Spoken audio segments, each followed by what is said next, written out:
Good morning, students. This is Satish Kumar from Krishna Public School, and in this video we shall be discussing about the exercise question and answers from chapter Changes in Matter. So इसमें सबसे पहले कुछ हमारे पास multiple choice questions हैं. So पहला question है, in solids the options are given. Attraction between molecules is strong and they vibrate by changing their position. Attraction between molecules is strong and they vibrate about a fixed position. Attraction between molecules is weak and they do not vibrate strongly. And option D, attraction between molecules is weak and they vibrate strongly. So students, इसमें option C और D तो हमारा गलत हो जाएगा, क्योंकि जो attraction होता है सॉलिड्स के अंदर वो बहुत स्ट्रांग होता है. तो सी और डी में तो वीक दे रखा है, तो पहली गलत होगी हमारे पास. और ऑप्शन ए में कहा हुआ है कि वो अपनी पोजीशन चेंज करेंगे. तो सॉलिड में जब अट्रैक्शन स्ट्रांग हो तो पोजीशन तो चेंज हो ही नहीं सकती है. So option B will be the correct answer. Attraction between molecules is strong and they vibrate about a fixed position. उनकी पोजीशन क्या होगी, चेंज नहीं होगी, बस वो अपनी एक ही पोजीशन पे वाइब्रेट करते रहेंगे. ठीक है. So for question number first, option B will be the correct answer, and here I have marked it in this slide. Now we'll be having question number second. Chemical changes are reversible, irreversible. Changes involving formation of one or more substances, new substances, both B and C.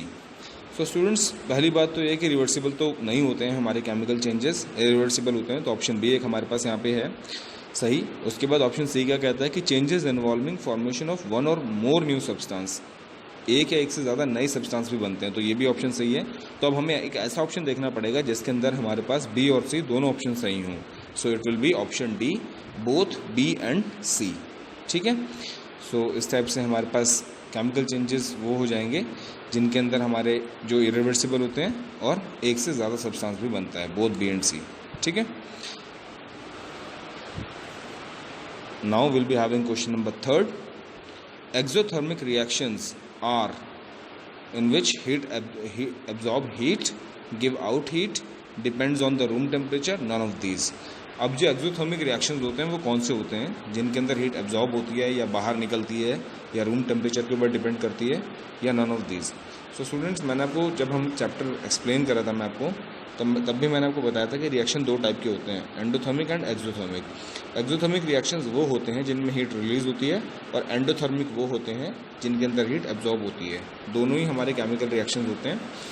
सो इसके अंदर exothermic के अंदर heat क्या होगी हमारी बाहर आएगी, give out heat. Okay. Next question is question number fourth. Matter exist as solid liquid gases, solid liquid gases, plasma, gases, solids, plasma, none of these. So आपको पता है तीन स्टेट्स तो होती हैं हमारे मैटर की, सॉलिड, लिक्विड, गैस. और इस चैप्टर में थर्ड स्टेट के बारे में भी जिक्र हुआ है, प्लाज्मा के बारे में, तो हमें उसे भी कंसिडर करना पड़ेगा. तो ऑप्शन डी जो है हमारा वो सही हो जाएगा. ठीक है. Next will be having question number fifth. Copper sulphate crystals have a definite geometrical shape, has blue colour. मतलब ये चीज़ें तो होती हैं हमारे कॉपर क्रिस्टल के पास, उसकी एक, क्योंकि क्रिस्टल बोला हुआ है तो उसकी एक ज्योमेट्रिकल शेप तो फिक्स होगी और उसका कलर भी ब्लू होता है. Then having molecules arranged in a repetitive pattern, और उसके अंदर जो मॉलिक्यूल्स होते हैं वो भी रेपिटेटिव पैटर्न में क्या होते हैं, अरेंज होते हैं. तो इसी वजह से सारे ऑप्शन सही होंगे, इसीलिए we have marked option D as the right answer. Okay. Now will be having question number sixth. In decomposition reaction simple elements combine to form compounds. A compound is broken into simpler substances. Application of energy is not required. Heat is absorbed. तो आपको पता है decomposition reaction में क्या होता है, कोई चीज़ टूटती है तो a compound is broken into simpler substances. So option B will be the right answer for question number 6th. Next in question number 7 we will having calcium hydroxide plus nitric acid gives calcium nitrate plus water. यहाँ पे आपको दिख रहा है calcium hydroxide एक base है और nitric acid एक एसिड है. ठीक है. तो इस टाइप से ये दोनों जब एसिड और बेस मिलेंगे तो आपके पास सॉल्ट और वाटर बनेगा. और इस टाइप की रिएक्शन को हम क्या बोलते हैं, न्यूट्रलाइजेशन रिएक्शन बोलते हैं, जो आपका ऑप्शन ए में ही गिवन है. सो एक इस टाइप की रिएक्शन है, it is neutralisation reaction which is given in option A.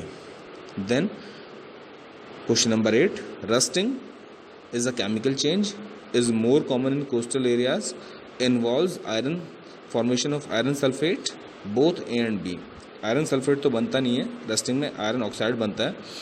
Obvious सी बात है ये केमिकल चेंज होता है and it is more common in coastal areas, क्योंकि वहाँ पे ह्यूमिडिटी और ह्यूमिड एनवायरनमेंट रहता है, तो एयर और जो वाटर है वो प्रॉपर अमाउंट में मिलता है आयरन को, तो इसी वजह से वहाँ पे रस्टिंग होती है। तो ऑप्शन बी और ए दोनों सही हैं, so they are in option D, so option D will be the correct answer, both A and B. In making of alloys more than 2 metals are mixed, only 2 metals are mixed, 2 or more metals are mixed in a fixed ratio। जब alloys हमारे बनते हैं तो उनमें 2 या 2 से ज़्यादा metals का यूज़ होता है एक फिक्स्ड रेशियो में, तब वो हमारे बन जाते हैं। So option C will be the correct answer for question number 9। अब हमारे पास सेक्शन बी में हमें बताना है कि इनमें से कौन से फिजिकल चेंजेस हैं और कौन से केमिकल चेंजेस हैं। So the first is ripening of fruit is a chemical change, क्योंकि पूरी प्रॉपर्टीज़ चेंज हो जाती हैं फ्रूट की जब वो कच्चा होता है और जब वो पकता है। Drying of wet clothes is physical change, क्योंकि जब कपड़े हमारे गीले होते हैं तब उनके अंदर वाटर होता है और वही वेपर्स बन के क्या होता है, इवापोरेट हो जाता है। ठीक है। Next, making of curd from milk is a chemical change, क्योंकि आप कर्ड से दोबारा मिल्क नहीं बना सकते, एक इरिवर्सिबल चेंज है।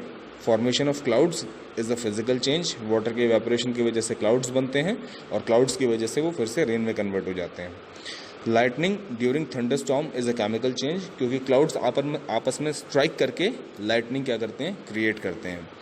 Boiling of water is a physical change, क्योंकि वाटर से वो वेपर में कन्वर्ट हो रहा है, आप उस वेपर को कंडेंस करके फिर से वाटर में कन्वर्ट कर सकते हैं।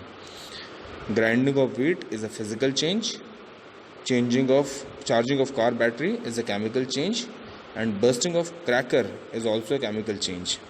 Now we'll be having some fill in the blanks and some alternative type questions जिसमें हमारे कुछ true false आ जाते हैं। So इसमें सबसे पहला है, during physical change the molecules of the substance remain unchanged। जब कोई फिजिकल चेंज होता है तो हमारे जो मॉलिक्यूल्स होते हैं सब्सटेंस के वो अनचेंज होते हैं। दैट्स क्वाइट ट्रू, क्योंकि अगर मॉलिक्यूल्स अनचेंज रहेंगे तो उनकी फिजिकल प्रॉपर्टीज़ में भी कोई चेंज नहीं आएगा। When the chemical change, now will be going to the next true false type question. When the chemical change occurs heat is released और absorb, that is also true, क्योंकि जब भी कोई केमिकल चेंज होगा या कोई केमिकल रिएक्शन होगी तो उसमें या तो हीट आपकी रिलीज होगी या एब्जॉर्ब होगी। Now will be coming to the third one of true and false. Formation of crystals of sugar from sugary syrup is a chemical change. No, this is false. क्योंकि sugary syrup के अंदर जो sugar की concentration होती है वो बहुत high होती है और जब वो धीरे धीरे कंडेंस होने लगता है तो उसके अंदर शुगर के क्रिस्टल्स अपने आप बन जाते हैं, जो एक फिजिकल चेंज है। ठीक है। इसके बाद राइट रॉन्ग टाइप क्वेश्चन है हमारे पास। पहला है उसके अंदर, like liquids gases have neither fixed shape nor fixed volume, so this is wrong. Gases के लिए तो ये ठीक है कि उनका कोई फिक्स शेप या फिक्स वॉल्यूम नहीं होता, बट लिक्विड्स के लिए उनका शेप फिक्स नहीं होता है बट उनका वॉल्यूम क्या होता है, फिक्स्ड होता है। Next question number second, steel does not rust easily. जो हमारा स्टील होता है उस पर रस्टिंग जो होती है वो ईजिली नहीं होती है। क्यों? क्योंकि it is an alloy, so this is right. अब हमारे पास येस और नो टाइप क्वेश्चन हैं। In digestion of food is digestion of food is a physical change, क्या जो हमारी बॉडी के अंदर हमारा फूड डाइजेस्ट होता है क्या वो फिजिकल चेंज है? नो, हमारी बॉडी के अंदर मल्टीपल रिएक्शंस होते हैं और तब जाके हमारा जो फूड होता है वो डाइजेस्ट होता है, so it is a chemical change. जैसा आपने पढ़ा था न्यूट्रिशन इन एनिमल्स के अंदर कि हमारी बॉडी के अंदर हाइड्रोक्लोरिक एसिड और म्यूकस रिलीज होते हैं जिन्हें गैस्ट्रिक जूसेस कहते हैं, उन सब की हेल्प से हमारा खाना क्या होता है, डाइजेस्ट होता है। Next is question number second, are galvanised pipes used in community water supply system. जो हमारा वाटर सप्लाई सिस्टम की जो फिटिंग होती है उसमें हमारे गैल्वेनाइज्ड पाइप्स क्या होते हैं, यूज होते हैं। Now third question is rust is an iron oxide. जो रस्टिंग है क्या वो आयरन ऑक्साइड की फॉर्म होती है? यस, जो रस्ट होता है वो आयरन ऑक्साइड की ही फॉर्म होती है। अब match the column type question है स्टूडेंट्स, मैंने यहाँ पे मैच किए हुए हैं। बर्निंग ऑफ कैंडल किस टाइप का चेंज है? Physical and chemical change. Physical change कैसे है? क्योंकि जो आपके मेल्ट हुआ जो वो होगा वैक्स होगा उसको आप फिर से क्या कर सकते हैं, दोबारा से यूज़ कर सकते हैं फॉर मेकिंग कैंडल। मतलब पूरी कैंडल जब नहीं जल पाती है उसके बीच में कुछ जो मेल्टेड वैक्स होता है उसको फिर से यूज़ किया जा सकता है। सो इसके अंदर फिजिकल भी होता है और केमिकल चेंज भी होता है, क्योंकि जो वैक्स जल गया उसको तो आप दोबारा यूज़ नहीं कर सकते। आयरन नेल को अगर आप पानी के अंदर डिप करके रखेंगे तो वो रस्टिंग हो जाएगा उसके ऊपर, ठीक है, वो रस्टिंग से मैंने कनेक्ट किया हुआ है। Decaying of fallen leaves is a chemical change, उसमें आप कोई चेंज नहीं कर सकते हैं, वो पूरी तरह से डैमेज हो जाएंगे, खत्म हो जाएंगे, इरिवर्सिबल है। मेल्टिंग ऑफ ग्लेशियर्स कैसा चेंज है आपके पास? फिजिकल चेंज है। एंड केमिकल रिएक्शन कौन सी होगी? Acid base gives salt and water. And आपके पास न्यूट्रलाइजेशन भी इसी के अंदर आ जाएगा हमारे पास। Okay students, so thank you very much for listening me so far.